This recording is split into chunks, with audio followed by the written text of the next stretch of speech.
اتاق خواب یه دختر ادایی چه شکلیه؟ بیا تا بهت بگم چه شکلیه. این اتاق حدود 6-7 متره. اومدی حتما مثل همه یه کمد دیواری گذاشتی و 2 تا پاتختی، یه میزم حتی اینجا جا نمیشه. خب این اشتباه کلا دیگه. کاری که همه میکنن رو انجام نده، متفاوت باش. اولا منو فالو کن تا بهت بگم چیکار کنی.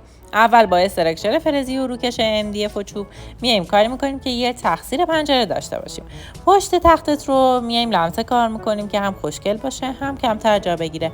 پایین تختت هم باکس مانند در میاریم که هم بتونی به عنوان نشیمن استفاده بکنی، هم وسایل اضافی که خیلی وقت ازشون استفاده نمیکنی و بذاری اونجا.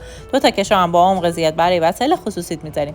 کنار تخت یه میز ال در میاریم که بتونیم یه قفسه کتاب داشته باشیم و یه میز کامپیوتر و یه میز کار، حالا پرینتر و اینا تو اینجا بذاری، و یه قسمت رو کمد لباس سرتاسری که بتونی بالا هم تشکاتو جا بدی و درب فریملس میذاریم براش. جلو هم از کف تا سقف یه دونه قفسه میزنیم که پالتوهای بلندت رو جا بدی، کشوهای خوراکی و اسباب بازی و چیزایی که لازمه. 2 تا سقفت هم کناف کار میکنیم که بتونی یه اتاق خیلی شیک و خوشگل داشته باشی. فالو یادت نره.